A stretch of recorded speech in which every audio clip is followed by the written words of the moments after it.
I'm LaZeR, and welcome back to Train Sim World 5. And yes, you guessed it, we are trying out the new Thomas & Friends DLC for Train Sim World 5. This is a DLC that I've been truly excited for, and now it's finally here. But let's get into it, because I'm really excited and I cannot wait. Now, for those of you who don't actually have this DLC yet and thinking of buying it, you're probably asking, what do you actually get in this Thomas & Friends DLC? Well, obviously, you get Thomas the Tank Engine himself, looking very cheerful there.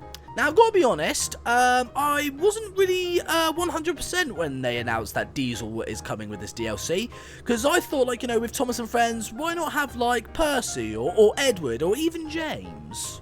I mean, why Diesel? Because, let's be honest, he's not a particularly nice character, is he? But I guess it kind of makes sense for some people, because having Thomas as our #1 hero, we also, I guess, we need a villain, and that's where Diesel comes in. So we get one hero and one villain, I suppose. I think that's the way I'm seeing it. But me personally, I wouldn't have choose Diesel. But anyway, moving on. For the rolling stock, you get Thomas's faithful coaches, Annie and Clarabelle.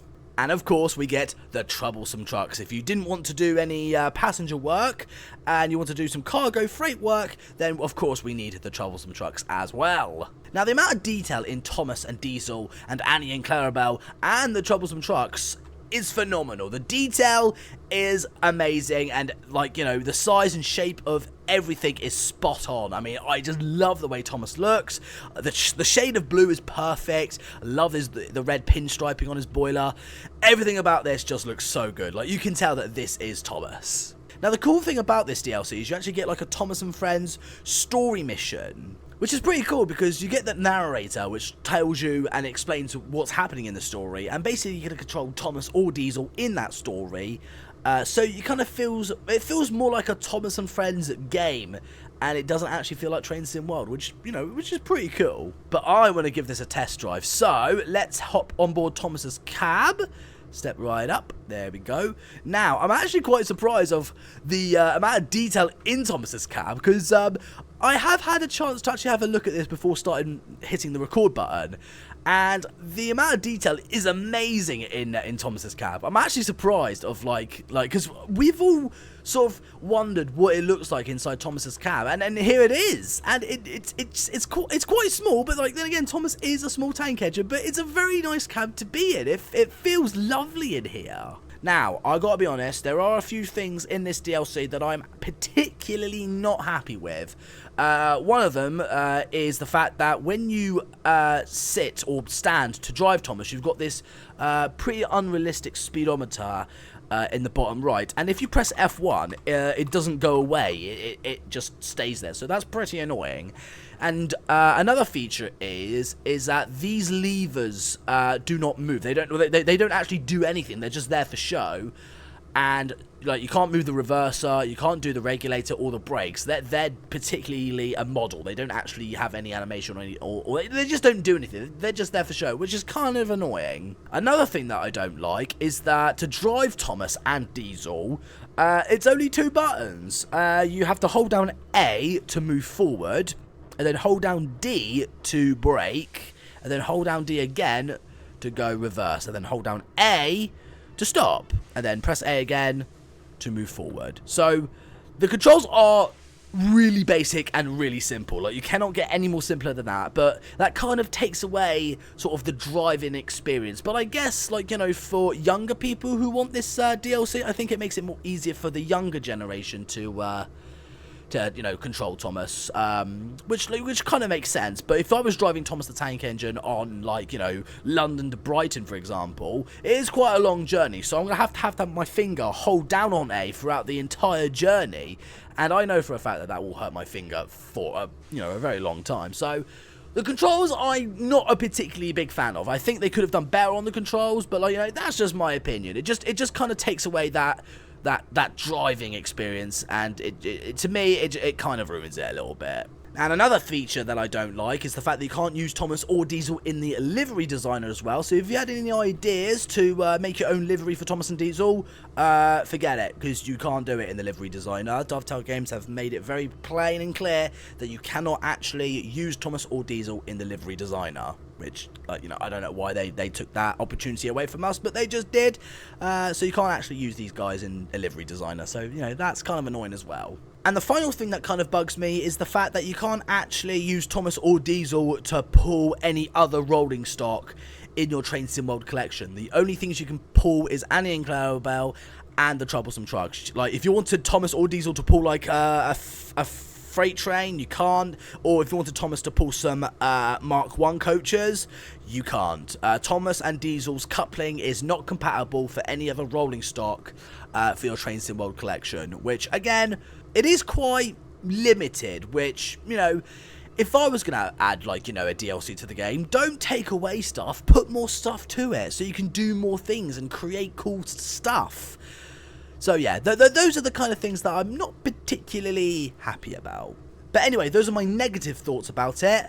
Let's get driving. We want to hook up to Annie and Clarabelle, so let's do that. So let's do a toot of the whistle. Oh, yeah, and the cool feature about this is when you blow Thomas's whistle, he has a sort of, like, animation in his face where he blows his whistle, which, you know, that is actually pretty cool. But again, that is quite, you know, it's kind of freaky, but it is quite cool how they've done that. So, do we need to set a path? I don't think so. I think we'll just go forward and just see where the line takes us. So, don't worry, Annie and Clarabelle, we'll be right back. We need to figure out how to get there to that siding. So, I think by looking at the map, I think the points are set fine, except for that one. Let's switch that one. There we go. Oh, we got a red signal. Actually, no, I think it'll be fine. Do another toot the whistle. Why not? This is so cool. Now, for the chuffing sound, it is quite a classic chuffing sound, I have to say. I quite like the classic chuffing sound, but the sound of the brakes, and when it stops, that hissing of the steam and the brakes, it does sound pretty cool. I do like that. So, flip the points. And which line is Annie and Clarabelle on? I think they're on this one. I think I'm just guessing. Yeah, I think it's that one. So let's go backwards. And hopefully I've chosen the right siding. Yes, I have. Do another toot the whistle. I'm never going to get bored of that. It's a lovely sunny day here as well at the West Somerset Railway. It's like perfect Thomas the Tank Engine weather. So let's very slowly hook up to Annie and Clarabelle. Very gently, Oliver. I guess, you know, if you're doing some shunting, I guess these controls are actually quite good when it comes to, like, doing shunting and stuff, which makes it a bit easier. Hook up. There we go. Lovely. And another feature I like about this, that if you accelerate, there is actually chain tension. So if I move slightly forward, you'll actually see that the chain actually has tension. How cool is that? And if I brake and put it in reverse, there you go. So the chain actually moves. That's really clever. It's little details like that I enjoy. Let's go down to the Blue Anchor Station. Since Thomas is a number 1 blue tank engine, we'll go to the Blue Anchor Station. I think that's a good idea. I'm sure you guys will agree too. Right, so here we are out on the open road, or the open railway tracks, I should really say. But yes, it's so cool to actually be driving Thomas the Tank Engine, because, like, you know, I think this is the first time ever that Thomas the Tank Engine in any game that's actually an add-on DLC, because normally, like, Thomas the Tank Engine is like a mod or something. So I think this might be the first official add-on pack that's not a mod, I think. I mean, I'm still amazed of how much amount of detail there is on just Thomas alone. I mean, the detail in the rivets. Like, at first, I did find it quite weird seeing Thomas with rivets, because Thomas the Tank Engine doesn't really have rivets and stuff. But I think it works. I think it adds a little bit more extra detail. And I quite like that a lot. At first I wasn't so sure, but, like, no, it is growing on me. And, like, the handrails on the side of his water tanks as well, and the little footstep. Like, you know, it's I still think it works. It gives Thomas a little bit of that extra cool detail that I really do like. And, you know, the side rails, like, you know, side handrails as well that I like here. I mean, that's really nice. That's a nice touch. But yeah, I'm still surprised of, like, how well this works, like, for this game. I mean, the lighting and the shadowing that's shining on Thomas right now, like that beautiful sun. It makes his blue paint really pop, and that's what I really like about this. But I am quite interested to see how fast the thing can actually go. So I'm just going to hold down the A button for a few minutes.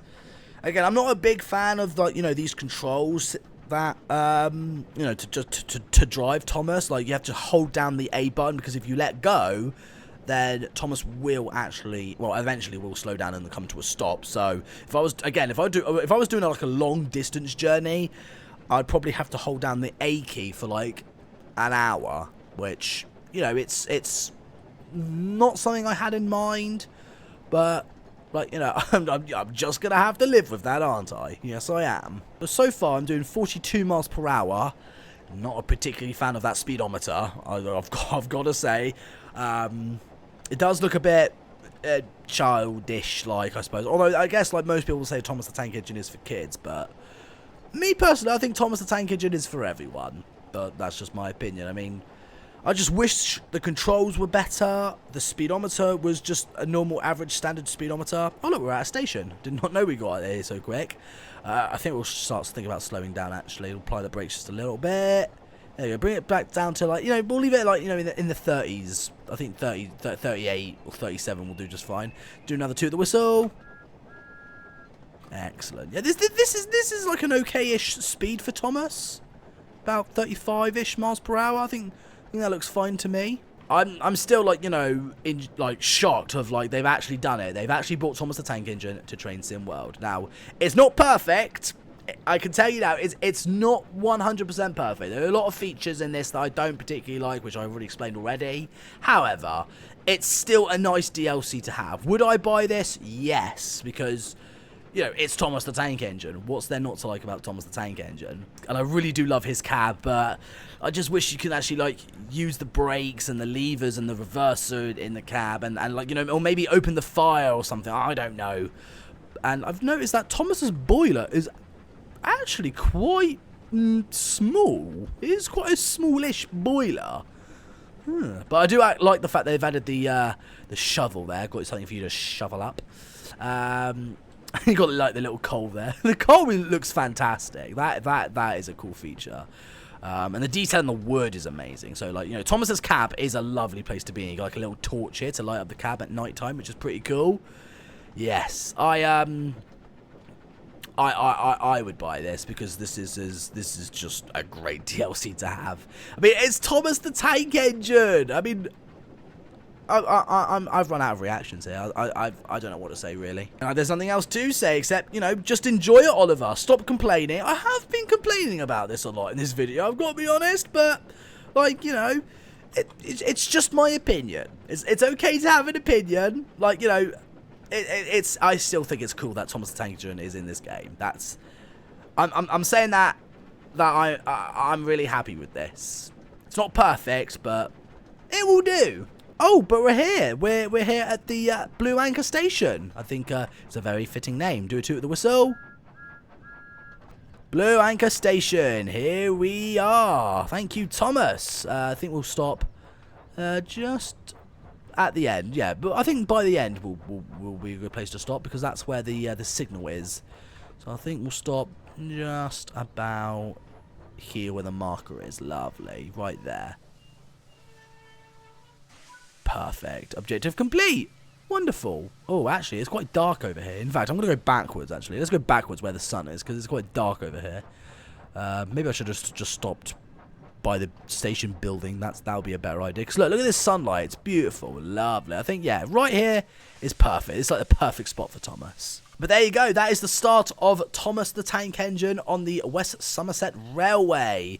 Now, I am thinking of doing a lot more videos with Thomas, and maybe, who knows, we could maybe try and do an unstoppable test with Thomas the Tank Engine. But that concludes this video for today. I hope you guys did enjoy it. Now, if you want to buy this DLC, I'll leave a link in the description below so you guys can buy this on Steam. Follow me on my Twitter and Instagram and Twitch. All the links to that are in the description below as well. Thank you again so much for watching. Oh, wait, and if you want to buy some LaZeR merch, link to my merch website is in the description below of this video as well. So, you know, if you want to buy some LaZeR merch, please do so. But yeah, that's the end of this video, people. Thank you so much for watching. Thank you, Thomas, for joining us on the West Somerset Railway. And I'll see you guys in the next one. Bye for now.